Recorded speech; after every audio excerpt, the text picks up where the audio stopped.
Good evening and welcome to tonight's episode of The Velocity of Now, here exclusively on the Type 1 Radio Network. This is show number 13. I'm Thomas Sheridan. My website is thomassheridanarts.com, and I've also got a new website just for the show called vonradio.net, vonradio.net. So I was lucky to get that domain name. The website I have big plans for. It'll become the focus just for the radio show itself, while my other website, thomassheridanarts.com, will be the focus for writing and art and everything else like that. So please visit both of them, and as usual, links to everything will be posted at the bottom of the show page at the end of tonight's show. thomassheridanarts.com. If you want to support me, you can actually buy a book. You can throw me a few quid if you want. This is me working for a living. I produce stuff, information, useful toolkits, and I also have a nice calendar for 2014 on sale at the moment. If you wanted to buy that for a present for someone, I think it'd make a nice present. It's a beautiful calendar, my artwork, and some people have received the first copies and they said that it looks gorgeous. The print quality is excellent. So that's all on thomassheridanarts.com if you want to support me and read the thousands of pages or thousands of words and hundreds of pages of articles, information, and God knows how many interviews I've done at this point. Again, show number 13. It's funny. It seemed like we were getting here very quickly, and now it seems like I've been on the air forever because so much has happened on the show in such a short time. We were looking back through the list of the music bands and the musical acts we'd featured on the show, and it's already colossal. It's amazing how many people the songs we put out there, and I hope to continue doing this more and more, because creativity and creative intentions is what destroys and defeats bad intentions that are foisted upon us. Number 13 is a significant number. A lot of people have been conditioned through the control grid to believe that 13 is an evil number. You don't have 13 on elevators, and you don't have 13 in hotel rooms, and so on and so forth. We're actually being duped here. 13 is a very, very powerful number, and they don't know that. The reason why they create this superstitious mythology around the number 13 was so these bastards could keep it for themselves. 13 is a highly karmic number in the Vedic tradition. And this number, and is in the Arabic as well, it's a number of great upheaval, so that new ground can be broken. So it's a lot like the tarot card in the tarot card in the tarot. Everything must be destroyed, so something new must grow. The number 13 has great power. It is the power. If the power is used for selfish purpose, it will turn destructive out of the self, and in turn, this will bring disease and illness. So if you're using the number 13, don't use it to attack or destroy others. Use it to better your own life and better your own existence and humanity as a whole. Adapting to change gracefully will bring out the strength of the number 13 vibration and decrease any potential for the negative. And that's important. This is one of the reasons I wanted to get on the air and do this show, was because I was sick and tired of the usual fear and gloom, doom, sort of alternative conspiracy radio. Everything was the end of the world. Everything, we were finished. And as big as a fan I am of Alan Watts' show, and I think his show Cutting Through the Matrix is the best show out there, it does come across negative sometimes. So I felt there was a middle ground between that show, and he's right to come across as negative because we're dealing with psychopaths around this planet. But at the same time, too, that's not my nature to be negative all the time. My nature is generally easygoing, laid-back, jovial kind of guy. So that is as bad as and as negative as things are. I'm always the kind of person who'll try to make the most of a bad situation, make lemonade from lemons. It's just my nature, and I think we can do this because I do think that we're facing appalling times, really. And I'm going to read a couple of stories soon that will just bring that home of how bad things are, and how, ahead of us. In some ways, if you were to really get upset about it, you'd probably go bonkers. But there's no reason to, because that's what they want. They want you rattled and confused. I was going to talk this week about the Sinead O'Connor thing, these series of bizarre letters she sent to Miley Cyrus. But I'm going to hold off on that tonight. Instead, I'm going to talk about that tomorrow on the Lou Collins show. I post a link again on my Facebook page, and I'll post it on the info page for the show tonight. That's tomorrow morning, 11 a.m. GMT. But don't worry, it'll be recorded, the audio file. The reason for that is both Lou and myself are closer to Sinead O'Connor than a hell of a lot of people who seems to think that she's doing this out of like selfless motherly reasons. Sinead O'Connor is not writing this stuff to Miley Cyrus because she's a really caring mother figure, and that was borne out by the two other responses she wrote later on in response to Miley Cyrus basically trolling her by bringing up crazy comments that Sinead O'Connor had written a few years ago when she was unwell, to use her term, which was still very wrong, but she asked for it. But her own response back to this was even worse. So I'm not going to talk about that too much tonight other than what I've mentioned, but I will on the Lou Collins show tomorrow at 11 a.m. So you can listen to that there. Now, as I says, we're living in interesting times, and we're living in strange weather times. I don't buy the man-made climate change thing. You all know that.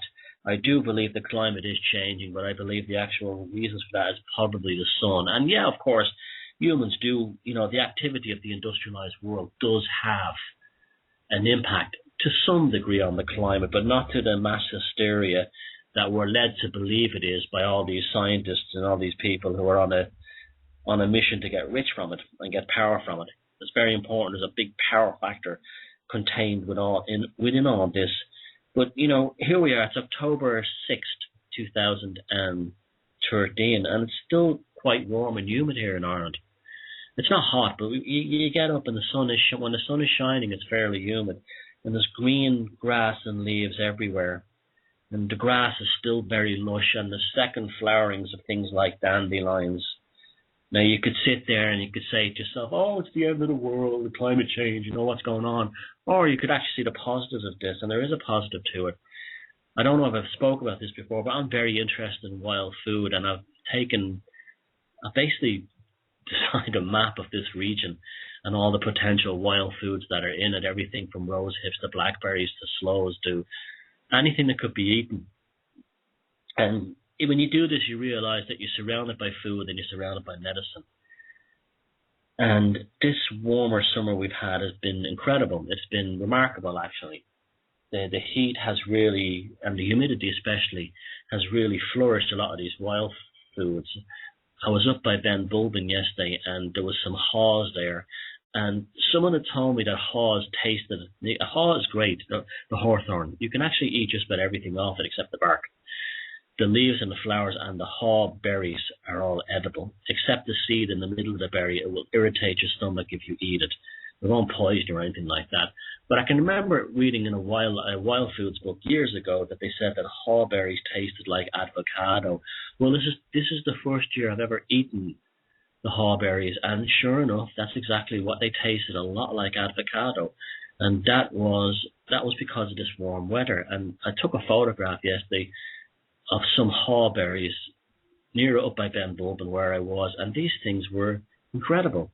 They were big. They were like really, really big and really thick, and the seed wasn't that small, so they were filled with flesh, and that flesh did have the avocado taste. There's also been other things as well. The dandelion leaves have been huge this year. I always use dandelion leaves in soups especially. They're a bit too bitter for a salad, and cooking them they stay very bitter as well. So I found the best way to put them in is I have like one of those hand blenders, and when I'm actually, blending all the vegetables in the soup, I'll throw in nettles, which have been also a bumper crop this year. The tips of the nettles especially, very, very high in so many minerals, along with dandelion leaves and a dandelion flower, which is great for your liver and your kidneys and your urinary tract. You will not get urinary tract infections if you're a woman and you regularly eat dandelions. And then I would mash them all up into a soup. Now, one of the things I would do with that as well is I'd put in rose hips husks. And the rose hips this year, they're like small apples. They're huge. again, you can eat the seeds in the middle, but they have a tendency to cause an irritation. So what you do is you peel the rose hips open, and then I put the rose hips in the soup and blend it up with everything else. And it's really is what we call a natural magic soup. Another thing you can do with rose hips as well is you can put the entire rose hip into a vinegar and fill up a whole jar full of vinegar. Use white wine vinegar and fill it up and close and seal the jar and leave that for about a year or so. And then after a year, you can open the jar, and then you can use the rose hip. The power of the rose hip will then transfer into the vinegar, and you can use it, and it's great for all kinds of chest infections, asthma, and pleurisy. You literally will have it as a tablespoon, like a tonic. It's a tonic of rose hip vinegar, rose hip white wine vinegar. It's one of the best things I've found for my asthma. Now, I'm an asthmatic, and I still have to use the inhalers, but I don't use the inhalers as much as other people because I have a jar of this rose hip vinegar. And what you basically do is you would take a tablespoon of the rose hip white wine vinegar, and you would put it on your mouth, and then you inhale it, like the vapor from the spoon, down into your lungs, and this will actually help relieve the asthmatic inflammation. And also then you swallow the vinegar and the rose hips down. It doesn't have much of a taste, but it's a tonic that does work. It's supposed to be good for sinuses and quite a few other things too. So we are surrounded by food and medicine. And always remember that. It doesn't matter what the inflation rate or the unemployment rate is like. It doesn't matter to the degree that the evening news and the newspapers want you to believe that it matters. There are things you can do to actually change your life, and these things. A lot of these kinds of things grow on waste ground in cities. So you don't have to live in the countryside. You could live in a country town and be surrounded by this stuff. There's no GMO transfers into them. It's all perfectly safe, and it's all perfectly good for you, and it's been used for years, and it's something I want to explore in my life further. I want to get to know a bit more of these things because I believe there's a whole cornucopia of foods and living medicines in our environment that we're not taking advantage of, that are very good for us. Says he coughing. Sorry, the coffee went down the wrong way. Ironically, but yes, you'll have people like Dara O'Brien goes, well, you don't need that stuff anymore because it's synthesized into drugs. Well, yes, I know. We all know it's been synthesized into drugs, but that doesn't mean you have to stop taking the original stuff. So I can't stand these skeptics. We all have to run the big pharma now. But that's the positives of climate change. And maybe that's why they're trying to put it into our heads that it's climate change and the world getting warmer is a horrible thing. Maybe they're trying to put this into our heads because it's actually a good thing, because it'll actually put more people back into nature. And one thing I've really noticed as well this year was the amount of psilocybin mushrooms that are incredible. They're growing in numbers that I haven't seen them until I was a teenager back in the early 80s when we had some really hot summers. I haven't been taking them. I'm not encouraging people to pick them. I'm just saying this is an observation of the natural environment. So don't go reporting me to the drug squad just yet. But people and myself and others, a bumper harvest of psilocybin mushrooms are being reported from the north of Scotland down to the south of England, from the west of Ireland to the east of Ireland, everywhere. They seem to be growing everywhere. Now, this brings up another thing. I've been thinking a lot about the psilocybin and the DMT and the whole, psychedelic culture as well. And I had a very interesting dream last night. This is what makes this show so different. I'll tell you what my dreams were last night. I had this dream last night that I was walking along a kind of a gravelly path. And I was walking along with people in my own personal life who I actually admire and I respect. And I don't look up to them, but I like the groove that they have in life, and I respect it. And I want to be on that same groove as them. And, they're not perfect, nobody is, but these are people that I look up to and admire. And we were walking along, in the dream, we were walking along this kind of gravelly stone path. And in the middle of the gravelly stone path, I looked down and I saw loads of psilocybin mushrooms, like a couple of hundred, maybe thousands of them, okay? And I was, wow, look at all the Liberty caps, just look at them. And I bent down and I picked up one of the Liberty caps and it vanished into thin air in my hand. And then I said, what's that about? And then I picked up another. And as I picked up the Liberty caps, they kept vanishing into thin air. And then I looked up, and all this time, while I've been looking and obsessing over the Liberty caps, these people who I admired had vanished into the distance, and there was no way I could catch up with them. And that was a very powerful dream, I think. And I generally don't analyze my dreams the next day. But this one, I think, is so obvious. What it was basically saying is what I've been thinking for a while, especially in the wake of the revelation that Terence McKenna, and I was quite probably a CIA agent or an FBI agent, and especially as I'm thinking more and more about this spirit molecule and all the people behind it and how they all seem to have very close intelligence services or, big money family associations or big business associations. And I'm reminded back to the 1960s when the first mass awakening had, and the CIA ordered something like 1 billion LSD tabs from a Swiss lab and flooded all the American universities with LSD. And the next thing you know, this kind of like social upheaval was reduced to like drooling morons putting flowers in the bayonet of a gun and things like that, and really wimpy music and the flower children.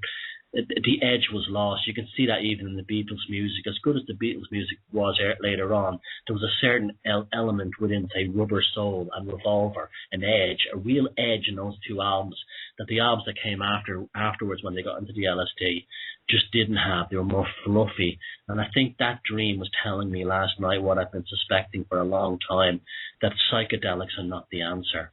They're a tool. They're like anything else. They're like prayer, meditation, although I'm not a big fan of meditation for other reasons. Contemplation, creativity. They're a tool, but they're not the answer. And they're being sold to us through what I would call the DMT industrial complex. The DMT industrial military complex. And it's starting to look like that more and more each day. The more and more I look into this stuff, that we're actually being sold a pup here.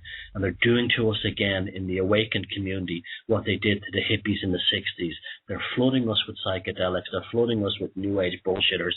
And they're telling us to take the DMT and that's the answer. Take the psilocybin and that's the answer. Now, I've done these things. I found them very, very good for my creativity, but they answered nothing in my life. They brought no resolution into my life in terms of teaching me things. And I don't know many other people that have done that too either, but they have been phenomenal experiences in terms of boosting my creativity. And like I said, that dream I had last night, which had nothing to do with me taking a psychedelic substance, gave me a far greater insight, a personal insight, and maybe even a social insight than any time I've ever taken psychedelics. So I'm not saying to people, if you go down and you take ayahuasca in Peru, you shouldn't try it if you want to try it, or if you take Liberty caps, or peyote, or anything else. That's your own business. But I would urge people to ask themselves, why in the awakened community, when we're all as a group finally waking up to the psychopathic control grid, are we having this spirit molecule rammed into our face? From mainstream people. I'm very suspicious of this. I'm very suspicious of why we're told by Graham Hancock that we have to take X amount of ayahuasca to cure the world at peace. I don't agree with that. That's his issue. But I also know that Graham Hancock's books have gone way downhill since Supernatural. Since he got into this stuff, his books have gone downhill big time. His early books were a fantastic read, concise, fast, well written about historical and ancient mysteries and so on, and history and stuff like that.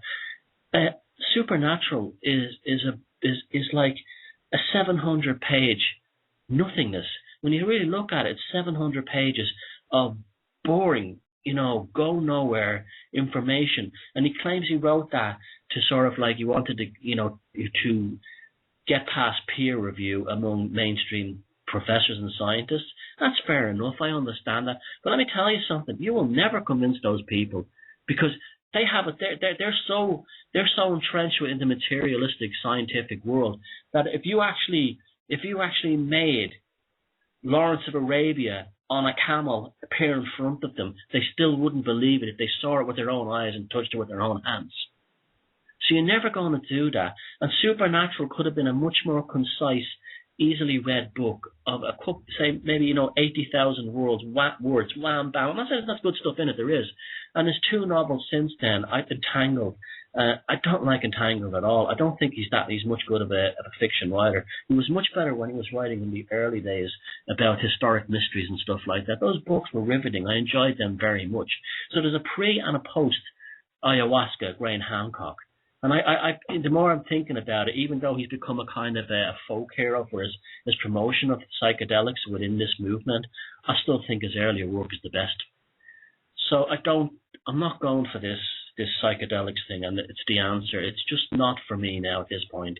Again, I'm not stopping others from doing it, but I'm coming. I'm not saying Graham Hancock or anyone else involved in kind of a thing, but when you look at people like Joe Rogan shoving this stuff in our face, and I don't know, we have to remember, folks, that we're dealing with very devious psychopathic people that run the world. And we do have a lot of people within this sort of alternative community that literally think and act like they should be on a psych med ward. Someone said that on my Facebook page a few weeks back, and it's right. They associate freedom with how many drugs they can get. How they can legally buy pot.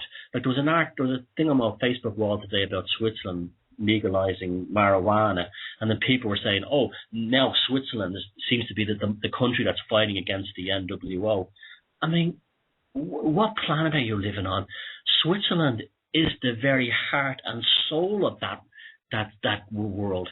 It's a country built on massive regulation. You put your rubbish out there on your wheelie bin out there on the wrong day, and they'll write you fines like you won't believe.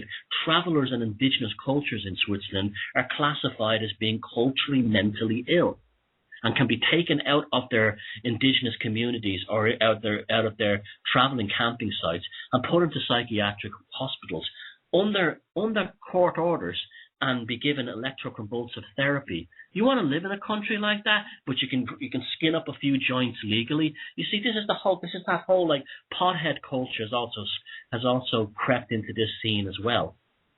Look, if I'm going to be fighting and challenging a world full of psychopaths, I don't want to be spaced out, man. I don't want to be out of my head on liberty caps, ayahuasca, or stoned down on my tits on cannabis. I want to be alert, lucid, and ready to take on their mind games and gaslighting. And yet, what are they filling us with? This kind of thing. And they want us all the time. And what was that? That was Aldous Huxley's Brave New World. You be very, very careful with this stuff. Someone posted to me on a Facebook wall that liberty caps and psilocybin can cure psychopaths. I mean, this is the kind of rubbish I'm having to listen to because of this stuff. Yes, psychedelics are great for creativity. There's no doubt about that. They do shift your creative focus because they alter your consciousness in a way that expands it into new kind of realms of imagery and archetypes and designs. And that's great stuff. And that's important. And that's a beautiful thing. And that's why I'm not anti people taking it. People want to inject themselves with battery acid. That's their own business. I believe in total freedom for everybody. I believe in total, I'm a philosophical anarchist at heart. I believe in total freedom and total potential of what you want to do with your life. If you want to commit suicide, you have every right to do it. And once you should be free to do anything you want once it's not hurting maliciously another human being. So if you want to take ayahuasca 7 days a week, if you want to become a heroin addict, I'm all for it. But don't tell me, and especially don't invoke mainstream media figures. Don't invoke, clinical studies that were funded by the Rockefeller Foundation. Don't invoke, songs written by people whose fathers had started the Vietnam War. The Laurel Canyon Brigade. We've been down this road before, and it's coming again. Don't invoke that stuff. Do it because you want to do it, and not because you want to escape. Because I really believe that creativity is the answer to this. That we can actually create a better world going forward. But that requires action, and action is actually doing it. This is why this whole holographic universe thing is also part of the whole thing as well. You know, I don't have to actually challenge the government. I don't have to actually challenge the system, because everything is love and I'm in a defined holographic matrix. You know, that's another aspect of it when you think about it as well. And it ties in nicely with the psychedelics, and it ties in nicely with all that stuff as well. Not saying it isn't true. Not saying it isn't wrong. Not saying you shouldn't try it, but I am saying it's not the answer, and don't allow yourself to be influenced by big shot authors, foundations, medical studies, and things like that. Because if you think that's giving you the answer, it's not. It may help expand your awareness. It may give you a relief from this, you know, this bullshit that we actually have to live in. But ultimately, what creates and what manifests reality is creativity turned into action. And that's what we have to do. And speaking of action, I want to introduce the first song of the night. But before you play this song, Steve, I want to say that I've been asking people to give me music to play on the show, and it's a great opportunity for your band and for you as a singer or whatever you do. This show is now reaching thousands of people, and this is a great opportunity, and I love helping bands. But when I ask for specific instructions, can you please abide by them? Because there was a couple of songs this week I can't play because I wasn't able to the producers. We don't have time to go trawling through a web page to download your songs. You must give me, and when on the Velocity of Now Facebook page, specifically only post a link that gives either a YouTube file or a SoundCloud file with the MP3 download enabled. Don't post a website for your band, and because the producers don't have time to go through all the pages, and don't put down an MP3 download file from your website, because that's a pain in the ass as well, because we're running on a very basic, tight schedule here, and we're all very busy and we don't have time. But I really, really wanted to play some songs tonight that I couldn't, simply because you didn't have either the download button enabled on your SoundCloud page, or you gave me a file that was difficult to locate. So, you know, I'm not asking anything from you, but I'm very happy to play your songs to thousands of people. All I ask from you is, well, all the producers ask from you, is the SoundCloud download button enabled, or it on a YouTube file, and then we'll be delighted to play it. And here's the first song of the evening. It's Secrets of the Forest by Mika, Halonen.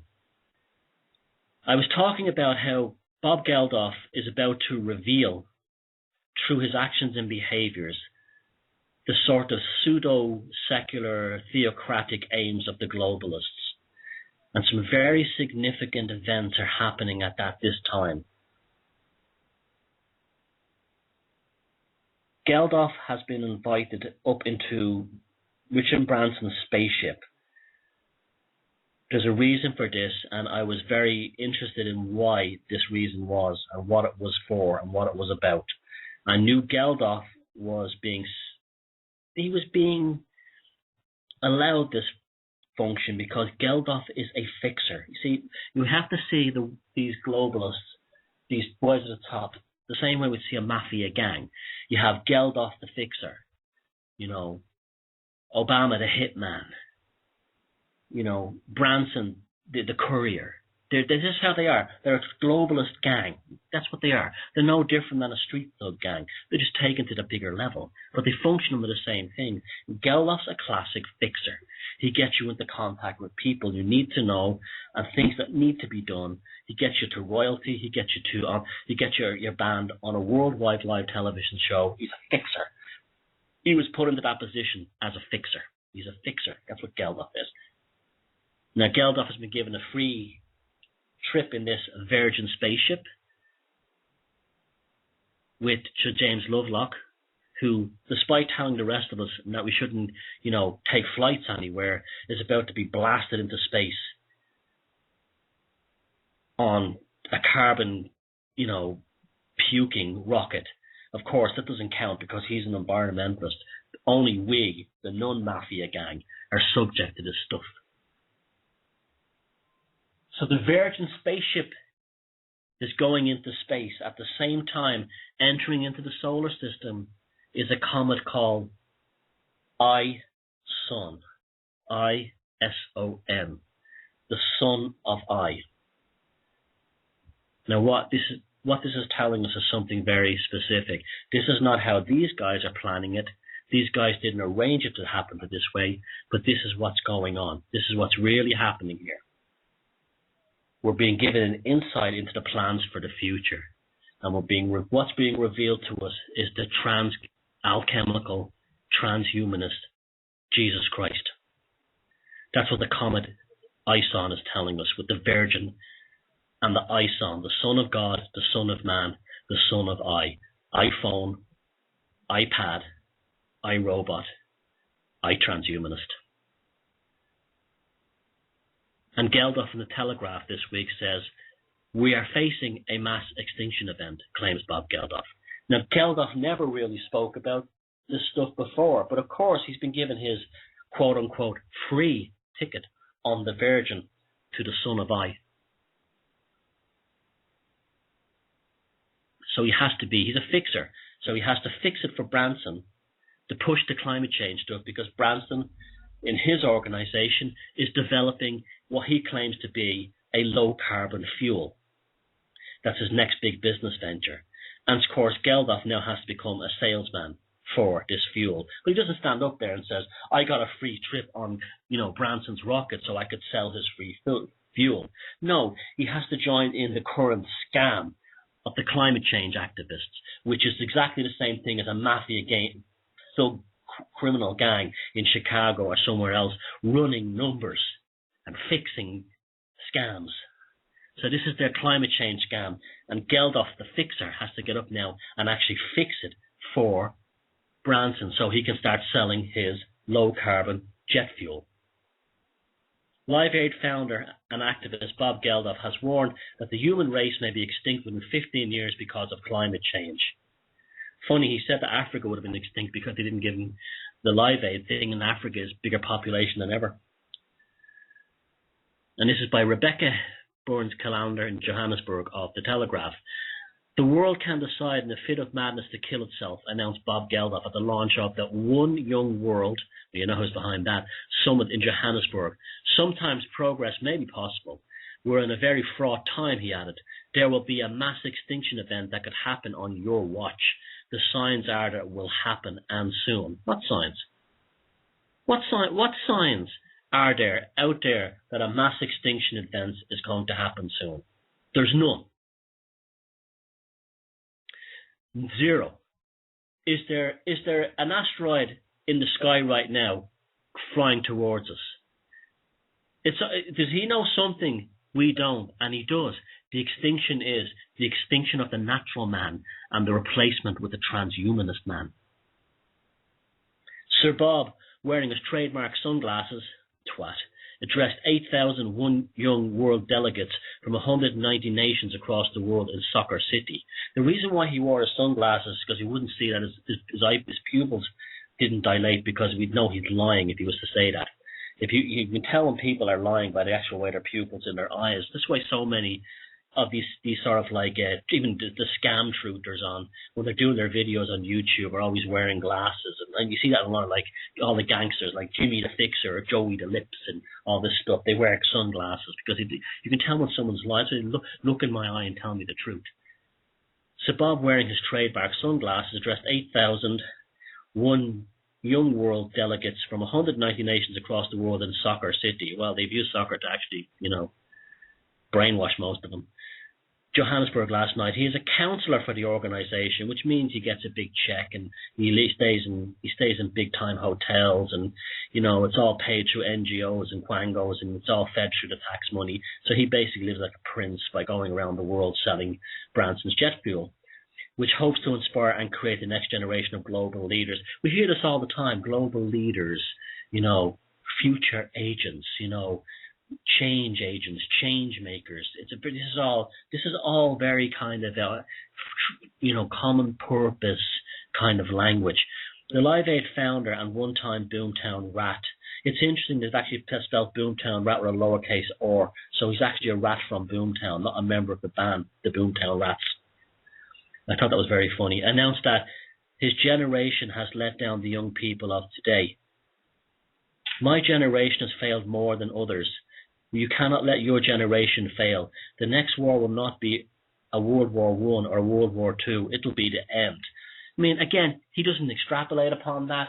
He doesn't, say why he means that. He just throws out the classic buzzword phrases that are supposed to throw out there, and you're supposed to unconditionally believe. Doom. I say it's this way, so it's this way. You don't question me. Attendees shouted and blew on thousands of vuvuzelas as Sir Bob added, "We may not get to 2030. I mean, what? We need to address the problems of climate change urgently. What you are going to do about it? Get serious? Some of the nations that arrived here so proudly would not be there to meet us." What? I mean, this is bizarre. This is like, some of the nations that arrived here so proudly would not be there to meet us. In 2030, what he's basically saying is what H.G. Wells told us in, the Wings Over the World, in his classic Freemason predictive programming sci-fi story, Things to Come, where they basically used the gas of peace on countries who did not, align with the globalist system, just like they recently used the gas of peace on Libya. They've used the gas of peace on Afghanistan, the gas of peace on Iraq, and now they're using the gas of peace on Syria. It's basically a thug saying, this is like a protection racket. Hey, you better learn to play ball. That's a really nice country you got there, son. You wouldn't want anything to happen to your country, would you? And that's literally, see, we're dealing with criminal thugs, a gang, a mafia gang. However, the singer tried to inject a note of positivism into the gloomy predictions. Just because you may not believe that progress is possible, that should not prevent you from trying it, he said. The alternative is finality. Again, nothing said. Absolute nothing said. We need to be more human, less Irish, less Cameroonian, less Chinese, less Russian, more human. Now, that's the transhumanist thing. So what he's saying is here that being Irish doesn't make you human. Being Cameroonian doesn't make you human. Being Chinese and Russian doesn't make you human. Because their idea of human is that we are imperfect. And that has always been the underlying thrust of this crowd. The great work to make perfect that which was made imperfect. In other words, to create the Superman, the Übermensch, but not the Übermensch of Nietzsche, the Übermensch of Hitler, the man who would be processed with chemicals and technology and would be no longer the subject to entropy, death, and decay. This transference of the soul into the alchemical vessel of the robot. And we have no choice in all this. If we're to become human, we have to become machines. The human now is no longer you, your children, your mother and sister, your brother, father, uncle, your neighbors. They're no longer human because they haven't been upgraded to human 2.0. And then 2030. They seem to be rushing towards 2030, 2045. That time frame there, they're obsessed with getting in there. However, Sabab then disappeared down on a philosophical route.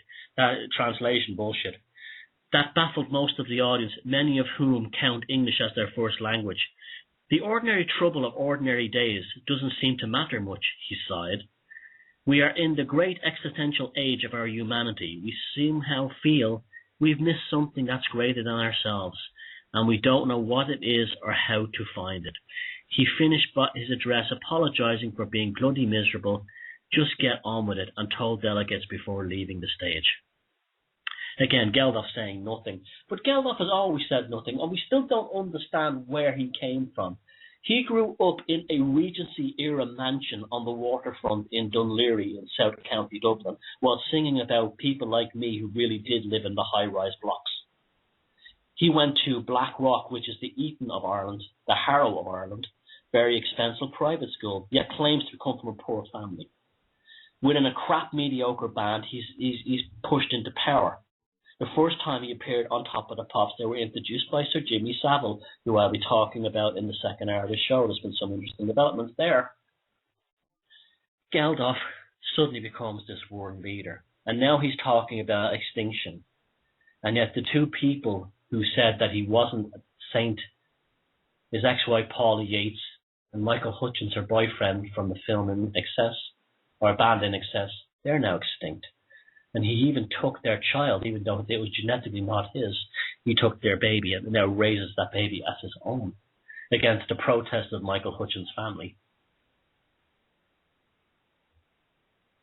It's unbelievable, isn't it? Just let that sink in. And now, in order to push Branson's fuel, he's going to be on a carbon-spewing rocket called the Virgin, which is in the sky. At the same time, we've just had the son of Comet ISON. The transhumanist techno-Christ archetypes are filling our world right now. Boston Scientific have basically created soulless life. Their little killing machine, giant insect thing, can now function without any kind of third-party interface. It gets around on its own.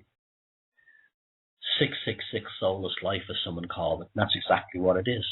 So we had that announced this week. We have Geldof now pushing the climate change thing, even though it's been shown that there's more Arctic ice than ever. And we're moving towards being human at last. Geldof says we need to be more human, less Irish, less Cameroonian, less Chinese, less Russian, more human. And their idea of more human is a robot with a soul in it.